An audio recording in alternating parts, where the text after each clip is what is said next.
High everyone, welcome back to my YouTube channel Wondernix. আশা করছি তোমরা সবাই ভালো আছো। ভিডিও এডিটিং করে পোস্টিং করার সময় হয়ে উঠছিল না, বুঝতেই পারছো, সময় একটুও হচ্ছিল না, কারণ পুজো ছিল, কাজের একটু চাপ ছিল, ছুটি পাওয়া যাচ্ছিল না। তো এডিটিং করে আজ আমি পোস্ট করছি, আশা করছি ভিডিও তোমাদের ভালো লাগবে।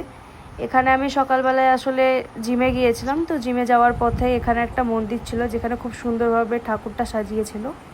দেখতেই পাচ্ছ, আমি কাছ থেকে তোমাদেরকে দুর্গা ঠাকুরটা দেখাচ্ছি। খুব সুন্দরভাবে সাজিয়েছিল, সেই দিনই হয়তো সকালবেলা সাজিয়েছে, তার আগে তো সাজানো ছিল না। তারপরে বাড়ি এসে আমি কিছু ফল খেয়ে নিয়েছিলাম। এটা সন্ধেবেলাতে আমি রেডি হচ্ছিলাম, ইনস্টাগ্রামে একটুখানি পোস্ট করব যে কারণে আমি রেডি হয়েছিলাম, এবং ঘুরতেও বেরোবো, তাই সুন্দর করে সেজে নিয়েছিলাম। এবার ঠাকুর দেখার জন্য বেরিয়ে পড়েছি।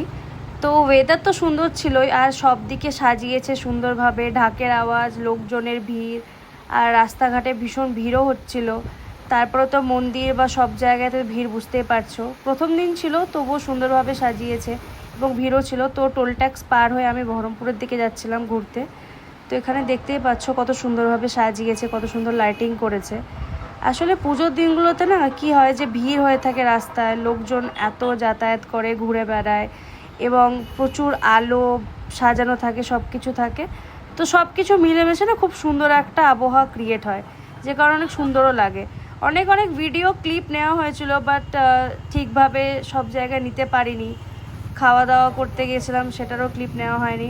বুঝতেই পারছো, পুজোর দিন কিছু জিনিস ভুলে যায়, কিছু জিনিস মনে থাকে, এই অগোছালোভাবেই কিছু ক্লিপ নেওয়া ছিল আসলে। আশা করছি তোমরা বুঝতে পারছো যে এরকম কেন এসেছে ভিডিওটা, বা প্রপার কেন ভিডিও নেই। তবুও যতটুকু পেরেছি তোমাদের সামনে আমি তুলে ধরেছি। তোমরা দেখে হয়তো একটু হলেও খুশি হবে যে আমি তোমাদের সামনে দেখাতে পারছি যে আমি কোথায় গিয়েছিলাম বা কোথায় ঘুরেছিলাম। এগুলো ছোটোখাটো রাস্তাতে যেগুলো মন্দির যেতে যেতে দেখতে পাচ্ছিলাম সেইগুলো। এখানে দেখতে পাচ্ছ কত সুন্দর সাজিয়েছে।